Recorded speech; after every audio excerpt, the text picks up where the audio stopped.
Hola, muy buenas noches, ¿cómo están todos? Hoy es lunes 22 de julio de 2024 y vamos a continuar con estas lecturas de misterio de iniquidad. Vamos a seguir hablando de estas herejías que dice Boitila y bueno, las vamos a ir analizando para que podamos distinguir pues que efectivamente eh, todas estas herejías pues han dañado muchísimo, muchísimo los, eh, los dogmas de la Iglesia Católica y bueno, cómo fueron cambiando este catecismo y bueno, cómo se hizo muchísimo daño. En el nombre del Padre y del Hijo y del Espíritu Santo. Amén.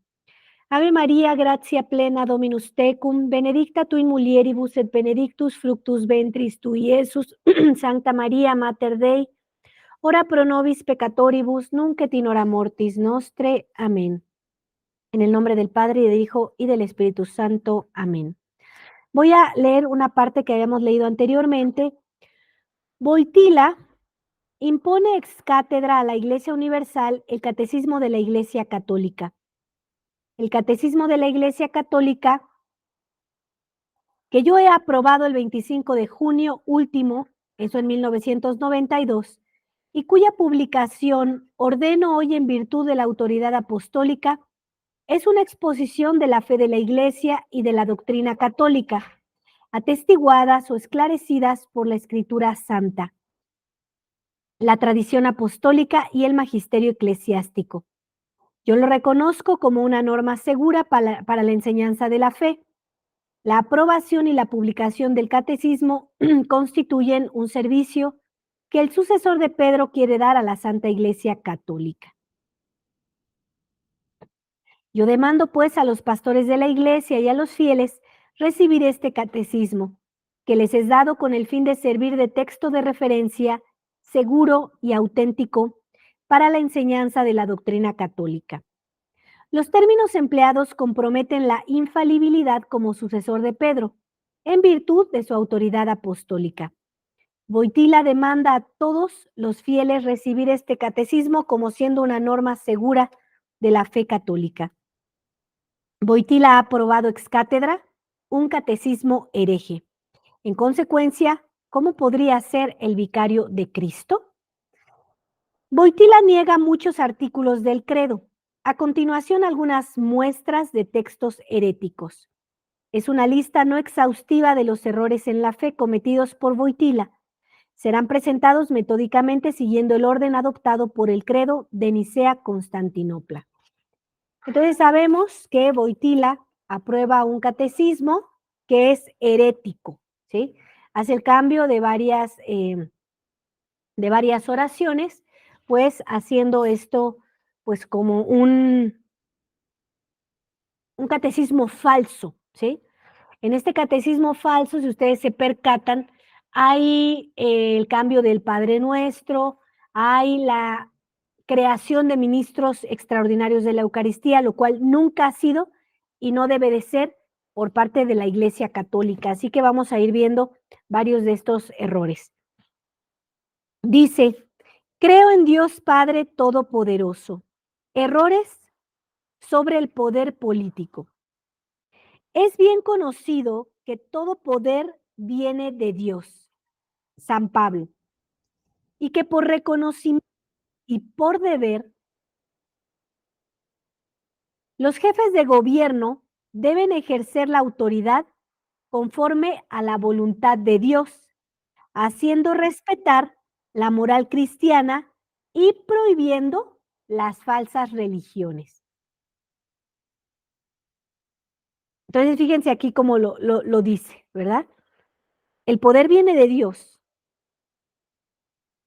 Boitila enseña 3 errores sobre el poder político. 1, pervierte la noción de bien común. Segundo, contradice a San Pablo en lo concerniente a la obediencia debida al gobierno. Tercero, predica la libertad religiosa, que es una herejía.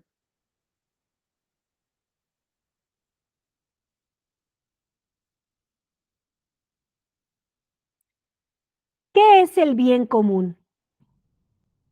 El bien común significa que la sociedad está orientada de manera de procurar el bienestar material, bien entendido.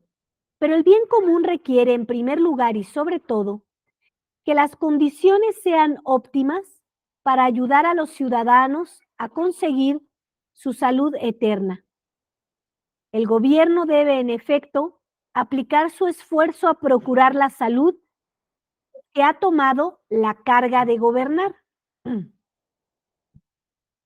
Dice Santo Tomás de Aquino, de regimine principium ad regem cipri. Dicho de otra manera, el Estado debe ser cristiano. El fin del poder político es el siguiente. El gobierno debe hacer vivir a los ciudadanos según las leyes de Dios. Lo absurdo de la opinión de que es necesario separar las cosas del Estado de las de la Iglesia se comprende sin esfuerzo. Es necesario, la naturaleza misma lo grita. Es necesario que la sociedad dé a los ciudadanos los medios y las facilidades para pasar su vida según la honestidad, es decir, según las leyes de Dios. Dice León XIII, nuestro Papa, en la encíclica Libertas del 20 de junio de 1888. Himno a Cristo Rey. Puedan los jefes de las naciones honrarte por un culto público, los magistrados y los jueces venerarte, las leyes y las artes ser la expresión de vuestra realeza. Himno de las segundas vísperas de la fiesta de Cristo Rey.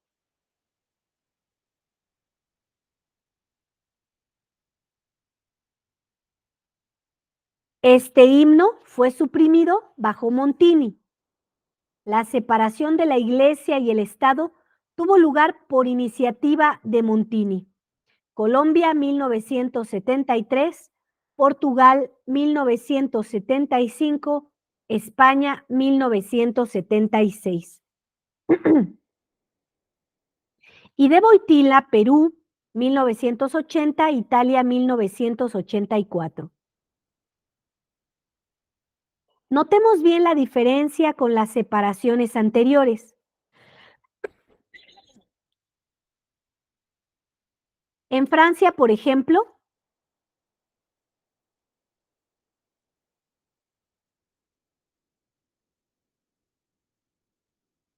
cuando el gobierno masónico de la Tercera República impone unilateralmente la separación de la Iglesia y el Estado, San Pío X protesta solemnemente y le declara nula a perpetuidad. Ahora bien, las separaciones de los años 1970 y 1980 tuvieron lugar por iniciativa de la jerarquía vaticana, que debió vencer reticencias gubernamentales.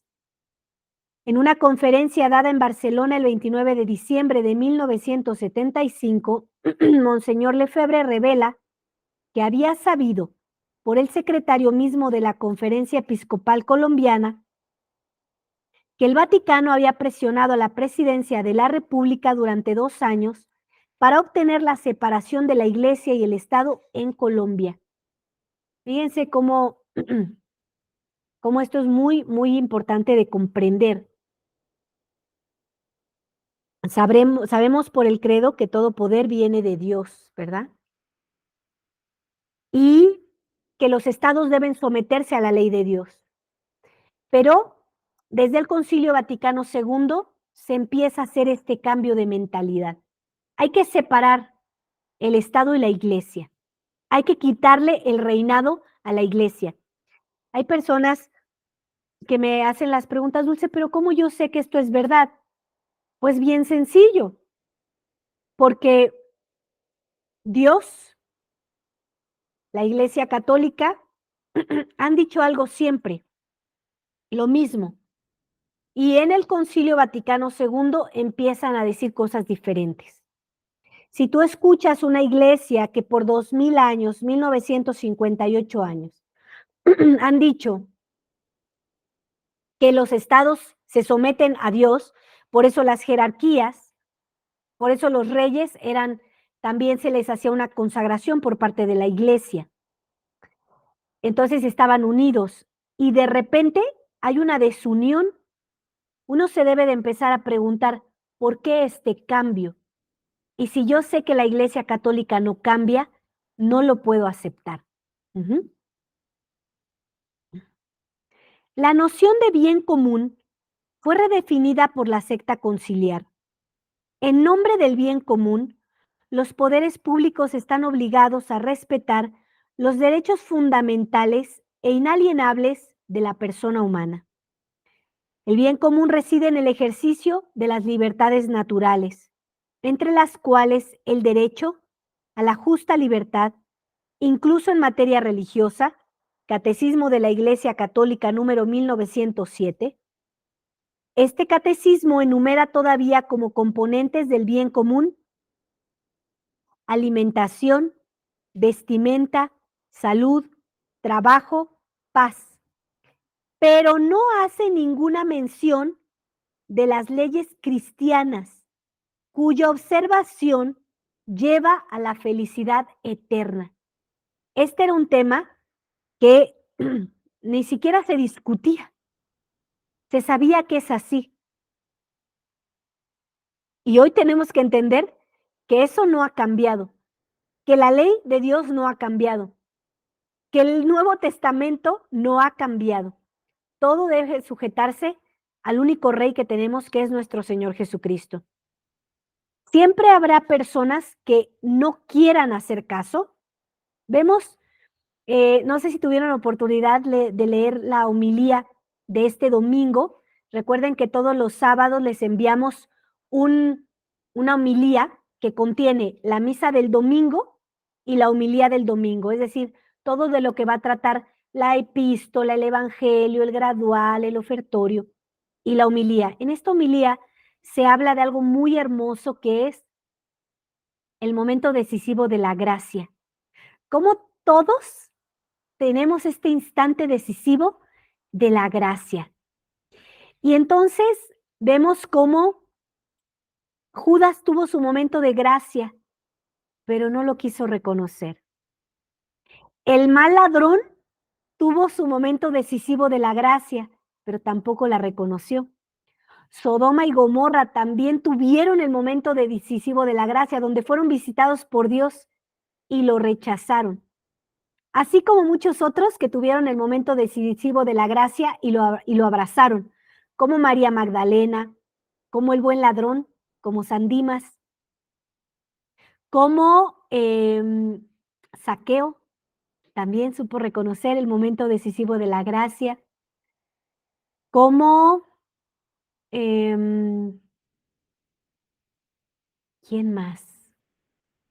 Mateo también supo reconocer el momento decisivo de la gracia, pero hay muchos que no lo reconocen. Entonces, hoy parece muy difícil porque la mayoría de la gente no está reconociendo a Dios. Y entonces tú te puedes empezar a preguntar, pero ¿por qué tanta gente está de acuerdo con separar el Estado de la Iglesia? Pues porque es un adoctrinamiento que nos han enseñado las escuelas laicas. Entonces nos han enseñado tanto eso que uno lo adoptó, pero cuando uno empieza a estudiar la ley cristiana, a estudiar la vida de los santos, cuando uno empieza a leer el catecismo de la Iglesia Católica verdadero, uno sabe que no puede haber separación. ¿Por qué no? Pues es bien sencillo de entender. Hoy tú nada más ves las leyes de tu estado. Aceptan legalmente el asesinato de bebés inocentes.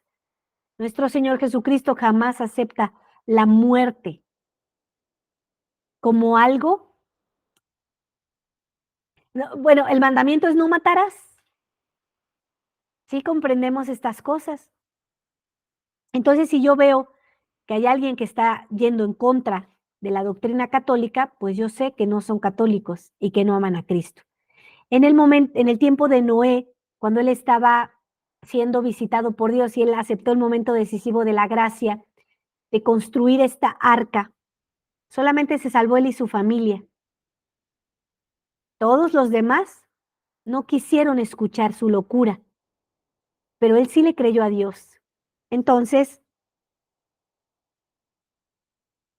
esto de separar el Estado y la Iglesia lo ha hecho el Concilio Vaticano II. Y miren cuánto presionó el Vaticano a Colombia para cambiar esto también. Si el Estado pone a todas las religiones sobre un pie de igualdad, es la apostasía legal de la sociedad.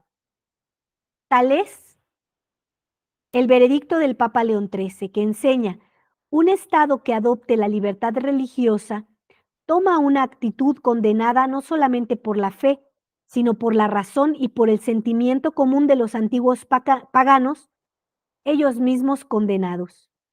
Es la apostasía legal de la sociedad. Lo dice el Papa León XIII en la carta Eiunto del julio 19 de 1889. Entonces vamos viendo que los papas condenan esto y de repente otros nuevos papas lo aceptan. Ahí hay un cambio. Es una cuestión también de lógica, ¿sí? La obediencia debida al gobierno.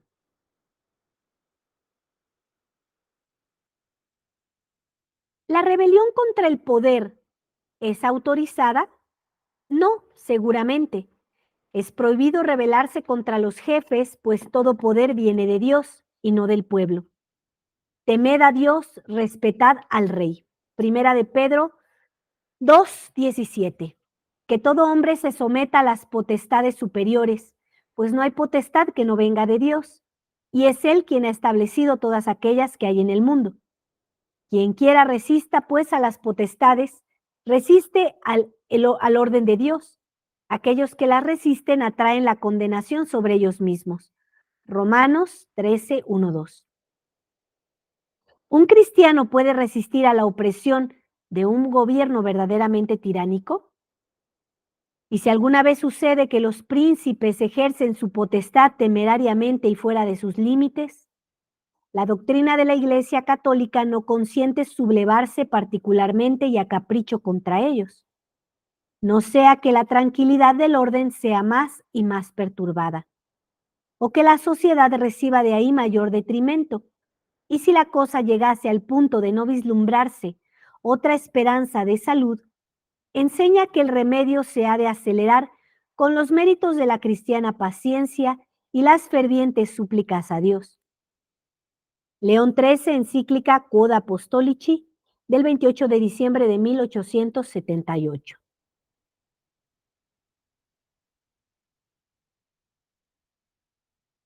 Las palabras del gran Papa León XIII son confirmadas por los sucesos, pues la plegaria es un medio más eficaz que la revuelta. Los revolucionarios húngaros, checos, polacos, alemanes del este fueron destruidos por los blindados soviéticos, mientras que los austriacos, mediante el rezo del Rosario, hicieron retirar las tropas soviéticas de ocupación. Igualmente en Brasil, un dictador comunista huyó a consecuencia del rezo del Rosario por el pueblo. Primera herejía boitiliana. El poder no viene de Dios, sino del pueblo. Numerosas alocuciones de Boitila a favor de la democracia moderna, nacida en 1789. Y lo encuentran en internet muy fácilmente, ¿eh? Segunda herejía boitiliana. La revolución armada contra el gobierno está autorizada. La resistencia a la opresión del poder político no recurre legítimamente a las armas, salvo si se encuentran reunidas las condiciones siguientes. 1. En caso de violaciones ciertas, graves y prolongadas de los derechos fundamentales. 2. Después de haber agotado todos los otros recursos. 3. Sin provocar desórdenes peores. 4. Que haya una esperanza fundada de éxito. 5. Si es imposible prever razonablemente soluciones mejores. Catecismo de la Iglesia Católica número 2243. Nota bene. Boitila autoriza la revuelta no porque la religión cristiana sea atacada, sino porque los principios impíos de 1789 no son aplicados. La libertad religiosa, jalón hacia el establecimiento de la religión universal. Aquí algo que vale la pena resaltar y que vale la pena comprender es, ¿por qué pasa esto? ¿Por qué hay esta infiltración? ¿Por qué hay este deseo de romper con la religión católica? Pues porque se está preparando la religión ecuménica, se está preparando la silla del anticristo. Ujú. Entonces, para eso tienen que hacer una religión universal, una religión humana, porque la única religión que existe es la religión de Jesucristo, que es la religión divina, donde Él ha establecido las formas de salvarnos. Y ahora la religión humana, pues, quiere crear sus propias formas. Y esto conducirá, evidentemente, en algún momento a que se siente ahí el anticristo, a preparar esta religión del anticristo. La libertad religiosa corresponde al solve, disolver, destruir lo antiguo, de los francmasones.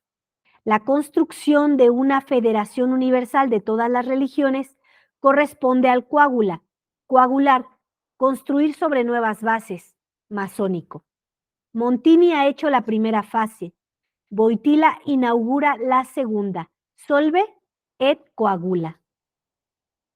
Destruir para volver a unir con algo nuevo, ¿sí? Wojtyla propaga incansablemente usque ad nauseam la libertad religiosa.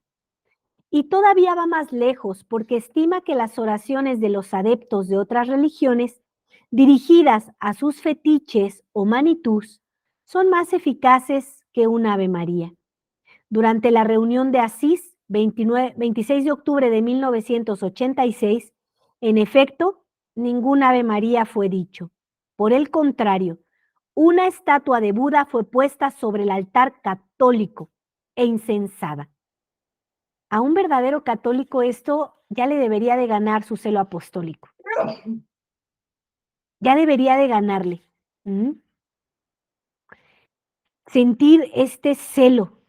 ¿Cómo es posible que en el altar de nuestro Señor Jesucristo, donde Él se inmola por nosotros, haya sido capaz Wojtyla de poner una estatua de Buda? Yo no soportaba el gel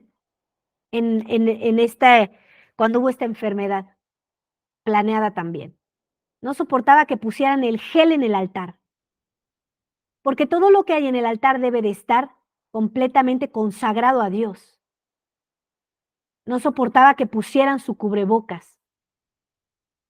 Ahora imagínate poner a un Buda. Es que, ¿qué tienen en la sangre el que no se siente ofendido? Y esto lo hizo Wojtyla. Y luego de la apertura de la puerta sellada durante la ceremonia de inauguración del pretendido Año Santo, pseudo jubileo del año 2000, se vio una ceremonia impactante. Wojtyla estaba vestido con un manto de todos colores, en donde predominaba el celeste, color no litúrgico.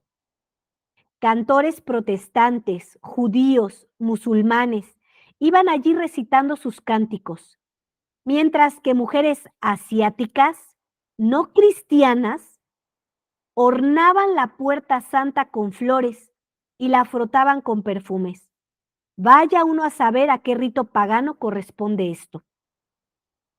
Se encienden palitos de incienso, mientras que un instrumento de cuerda japonés tocaba una melodía oriental. En octubre de 1988,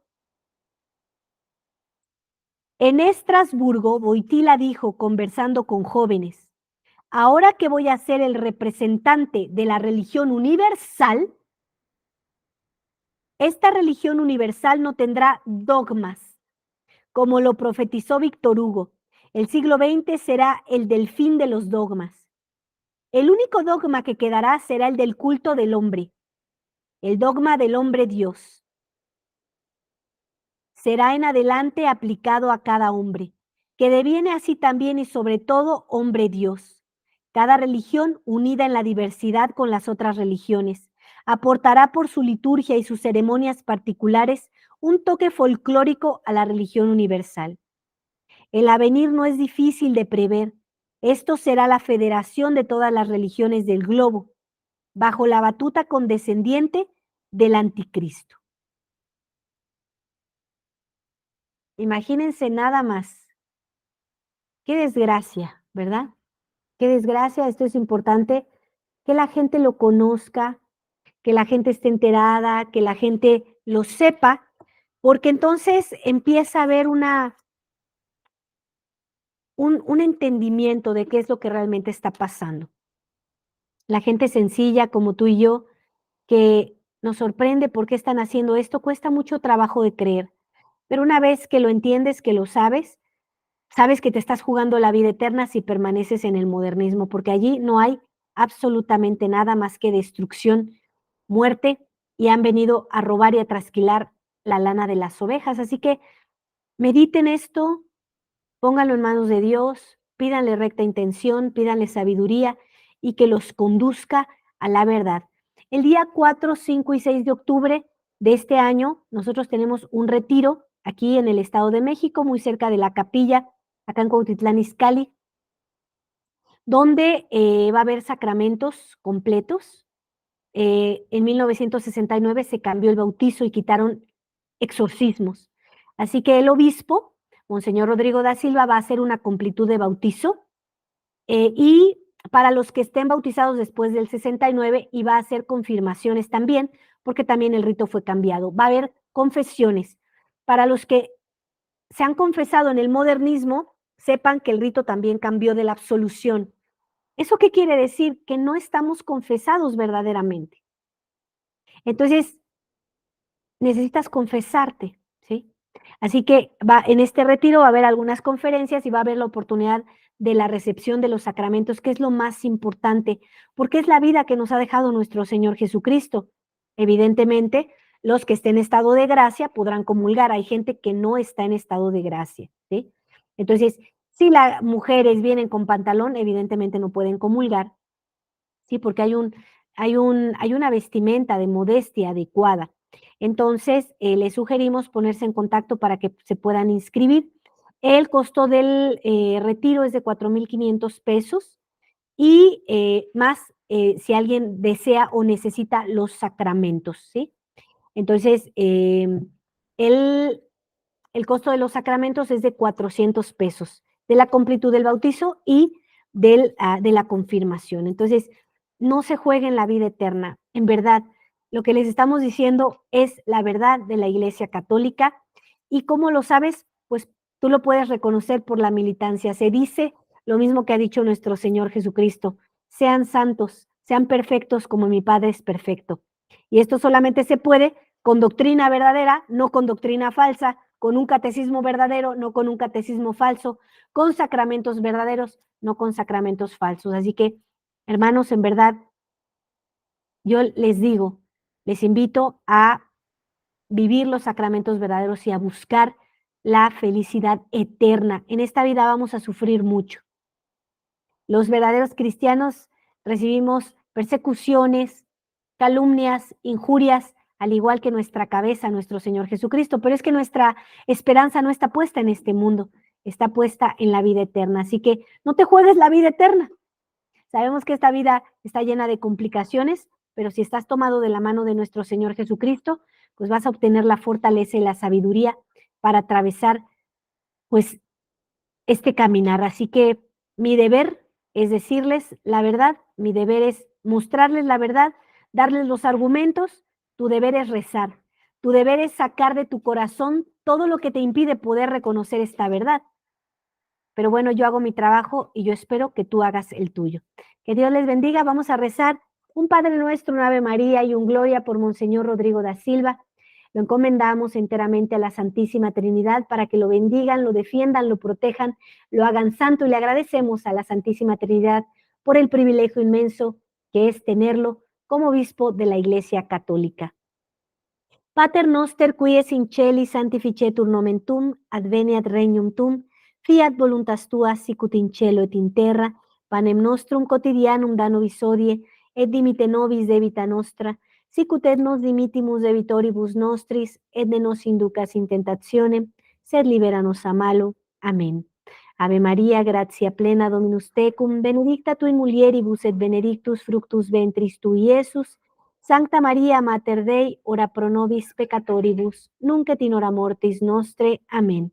Gloria Patri et Filio et Spiritui Sancto, sic ut erat in principio et nunc et semper et in saecula saeculorum. Amén. Que Dios me los bendiga.